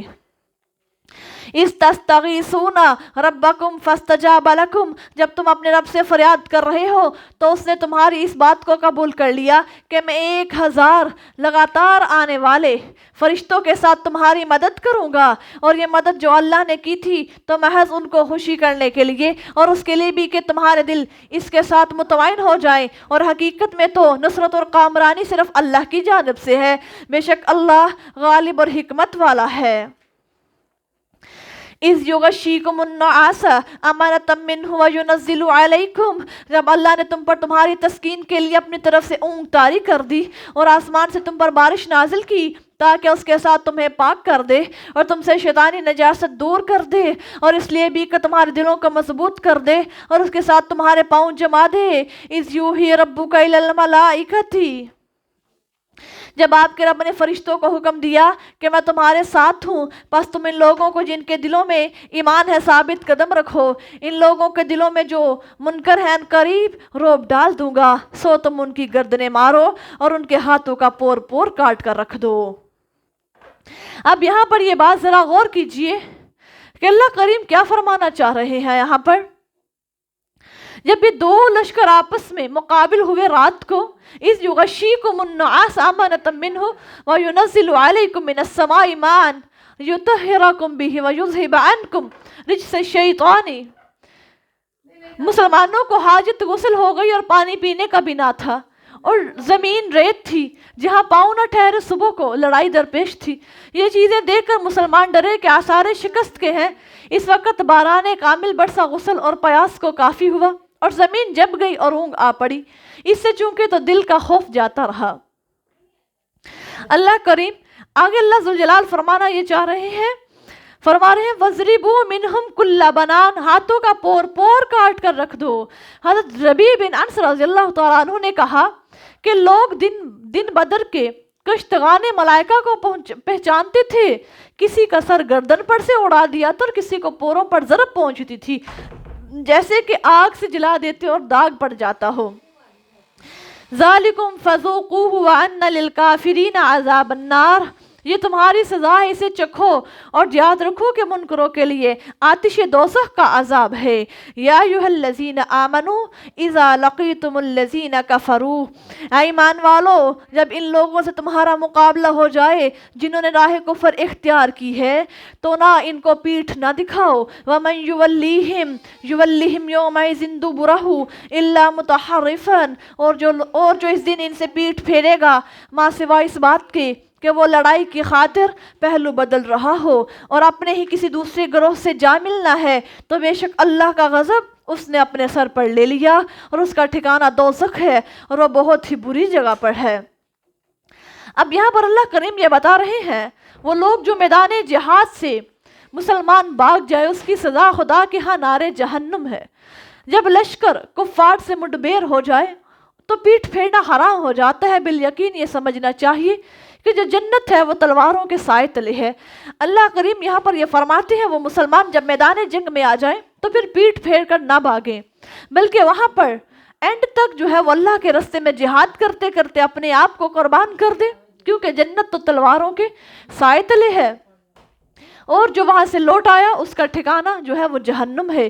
فَلَمْ تَقْتُلُوهُمْ وَلَكِنَّ اللَّهَ قَتَلَهُمْ، تم لوگوں نے ان کو قتل نہیں کیا بلکہ اللہ نے انہیں قتل کیا ہے، اور جب آپ نے کنکریاں پھینکی تھی تو وہ آپ نے نہیں پھینکی تھی بلکہ اللہ نے پھینکی، تاکہ اللہ مومنوں کو انعامات دے کر اچھی طرح آزما لے۔ یاد رکھو کہ بے شک اللہ سننے والا اور ہر بات کو جاننے والا ہے۔ جب لڑائی کی سختی ہوئی تو تب آپ صلی اللہ علیہ وسلم ایک مٹھی کنکریاں اٹھا کر کے لشکر کی طرف پھینکی تو اللہ کی قدرت سے ہر کسی کی آنکھ پر وہ ساری کی ساری جو خاک تھی وہ پڑی اور اس کے بعد شکست ہوئی۔ اور اللہ کے نبی صلی اللہ علیہ وسلم نے فرمایا یہ نہ سمجھنا مسلمانوں کی تمہاری طاقت کی وجہ سے تمہیں فتح عظیم ہوئی ہے، بلکہ یہ تو اللہ کی طرف سے مدد آئی ہے۔ ذالکم وان اللہ موہن کید الکافرین، یہ تمہاری فتح اس لیے ہوئی کہ اللہ کو منکران حق کے داؤ فریب کو کمزور رکھنا منظور تھا۔ اہل مکہ اگر تم فتح طلب کرتے تھے تو فتح آ چکی، اور اگر تم باز آ جاؤ تو تمہارے لیے بہتر ہے، اور اگر تم نے پھر نافرمانی کی تو پھر ہم عذاب کو لوٹا دیں گے، اور تمہاری جماعت کتنی ہی زیادہ کیوں نہ ہو تمہارے کچھ کام نہ آئے گی، اور اللہ مومنوں کے ساتھ ہے۔ یا ایھا الذین آمنوا اطیعوا اللہ ورسولہ ولا تولوا عنہ وانتم تسمعون، اے ایمان والو اللہ اور اس کے رسول کی اطاعت کرو اور جب کہ تم سن رہے ہو اس کی نافرمانی نہ کرو، اور ان کے مانند نہ ہو جانا جو کہتے ہیں کہ ہم نے سن لیا مگر دراصل وہ کچھ سنتے نہیں ہیں۔ ان شر الدواب، اور اللہ کے نزدیک تو بدترین جانور اور حیوان وہ بہرے اور گونگے لوگ ہیں جو سوچتے سمجھتے نہیں ہیں۔ اب یہاں پر اللہ کریم یہ فرما رہے ہیں جانوروں سے بھی بدتر ہیں وہ لوگ، وہ آدمی کو جو دین و حق کو نہ سمجھے، وہ اللہ کے دین کو نہ سمجھے اور نہ سمجھنے کی کوشش کرے۔ یعنی اللہ کے علم میں جن کے لیے قبول حق کی صلاحیت نہیں، ان کو قرآن و حدیث کے مسئلے پڑھ سن کر بھی عمل نصیب نہیں ہوتا۔ وہ جانوروں کی مثل بہرے اور گونگے ہیں، قرآن پڑھتے ہیں لیکن سمجھتے نہیں ہیں۔ اگر قرآنی کوئی آیت ان کے سامنے سے گزرتی ہے تو عمل نہیں کرتے۔ قرآن نے اس کو شر الدواب کے زمرے میں شامل کیا ہے۔ وَلَوْ عَلِمَ اللَّهُ فِيهِمْ خَيْرًا، اور اگر اللہ جانتا کہ ان میں نیکی کرنے کی کچھ بھی صلاحیت ہے تو انہیں سننے کی طاقت دے دیتا، اور اگر ان کو سننے کی طاقت دے دیتا تو وہ بھی منہ پھیر کر بھاگ کھڑے ہوتے۔ یا ایھا الذین آمنوا استجیبوا للہ وللرسول، اے وہ لوگوں جو ایمان لائے ہو، جب تمہیں اللہ اور رسول اللہ اس کام کی طرف بلائیں جو تمہیں قوی اور ابدی زندگی بخشے تو تم اس کا حکم مان لو، اور یقین کر لو کہ اللہ انسان کے دل پر مطلع رہتا ہے، اور یہ بھی جان لو کہ تم سب کو اسی کے روبرو جمع کیا جائے گا۔ یعنی تم اس بات کو تسلیم کر لو کہ تم سب کو اپنے اللہ کے ہاں لوٹ کر جانا ہے، پھر اللہ اور اس کے رسول کی کہی ہوئی باتوں کو تم اپنے عمل میں لے آؤ۔ وَاتَّقُوا فِتْنَةً لَا تُصِيبَنَّ الَّذِينَ ظَلَمُوا، اور اس کی آزمائش سے ڈرتے رہو جو تم میں سے زیادتی کرنے والوں پر ہی خصوصیت سے واقع نہ ہوگی بلکہ سب کے لیے یکساں ہے، اور جان رکھو اللہ سخت سزا دینے والا ہے۔ وَاذْكُرُوا إِذْ أَنْتُمْ قَلِيلٌ، اور یاد کرو جب تم قلیل التعداد تھے، تھوڑی تعداد تھے اور ملک بھر میں کمزور خیال کیے جاتے تھے، تمہیں ڈر رہتا تھا کہ کہیں تم کو لوگ اچک کر نہ لے جائیں، تو خدا نے تمہیں اپنی پناہ میں لے لیا اور اپنی نصرت کے ساتھ تمہاری تائید کی، اور تم کو کھانے کے لیے پاک چیزیں دی تاکہ تم شکر کرو۔ اے ایمان والو، اللہ اور اس کے رسول کے ساتھ خیانت نہ کرو اور اپنی امانتوں میں خیانت کرو، در حال یہ کہ تم جانتے ہو وَاعْلَمُوا أَنَّمَا أَمْوَالُكُمْ وَأَوْلَادُكُمْ فِتْنَةٌ وَأَنَّ اللَّهَ عِندَهُ أَجْرٌ عَظِيمٌ، اور اس بات کو بھی جان رکھو کہ تمہارا مال و دولت اور تمہاری اولاد محض ایک آزمائش ہے، اور یہ کہ اللہ کے پاس بڑا اجر ہے۔ آج اگر اللہ کریم اولاد دے دے یا مال دے دے تو بہت بڑی آزمائش ہے۔ اللہ فرماتے ہیں میں کسی کو مال دے کے آزماتا ہوں، کسی کو اولاد کے ذریعے سے آزما لیتا ہوں۔ یا ایھا الذین آمنوا ان تتقوا اللہ یجعل لکم فرقانا ویکفر عنکم سیئاتکم ویغفر لکم واللہ ذو الفضل العظیم۔ اے ایمان والو، اگر تم اللہ سے ڈرو گے تو وہ تمہیں اوروں سے ممتاز کر دے گا۔ ذرا دیکھیے اللہ کتنا بڑا انعام دے رہے ہیں۔ اگر تم اللہ سے ڈرو گے، متقی بن جاؤ گے، اللہ تمہیں یجعل لکم فرقانہ کے زمرے میں داخل کر دے گا، یعنی اللہ تمہیں اور قوموں سے، دوسرے لوگوں سے تمہیں بلند مقام دے دے گا، اور وہ مٹا دے گا تمہیں، تمہارے گناہوں کو تم سے مٹا دے گا اور تمہیں معاف کر دے گا، اور اللہ بڑے فضل والا ہے۔ یہاں پر ذرا دیکھیے اللہ تعالیٰ صرف تقوی کی بنا پر کتنا مقام دے رہے ہیں۔ تمہیں باقی لوگوں سے، دنیا والوں سے تمہیں میں اعلیٰ مقام دوں گا، نمبر 2 میں تمہارے گناہوں کو معاف کر دوں گا، اور پھر اللہ فرماتے ہیں میں بڑے فضل والا ہوں۔ وَإِذْ يَمْكُرُ بِكَ الَّذِينَ كَفَرُوا، اور اے پیغمبر صلی اللہ علیہ وسلم یاد کیجئے جب کافر آپ کے بارے میں تدبیریں کر رہے تھے اور آپ کو قید کر دیں یا جان سے مار ڈالیں یا وطن سے نکال دیں، یہ لوگ تدبیریں کر رہے تھے تو اللہ بھی تدبیریں کر رہا تھا، اور اللہ بہتر تدبیر کرنے والا ہے۔ وَإِذَا تُتْلَىٰ عَلَيْهِمْ آيَاتُنَا، اور جب ان کو ہماری آیتیں پڑھ کر سنائی جاتی ہیں تو کہتے ہیں کہ ہم نے سن لیا، اگر ہم چاہیں گے تو ہم بھی ایسا کر سکتے ہیں۔ یہ تو کلام محض پہلے لوگوں کی قصے کہانیاں ہیں، اور جب انہوں نے کہا تھا کہ خدایا اگر تیری جانب سے یہی دین برحق ہے تو ہم پر آسمانوں سے پتھروں کی بارش کر دے، یہاں پر کوئی اور دردناک عذاب بھیج دے۔ ذرا دیکھیے اللہ کریم سے خود اللہ کا عذاب مانگ رہے ہیں۔ وما کان اللہ، اور اللہ نہیں چاہتا کہ انہیں عذاب دے جب تک کہ آپ ان میں موجود ہوں۔ اللہ فرماتے ہیں میرے نبی میں نہیں چاہتا کہ جب تک آپ ان میں موجود ہوں میں ان کو عذاب دوں۔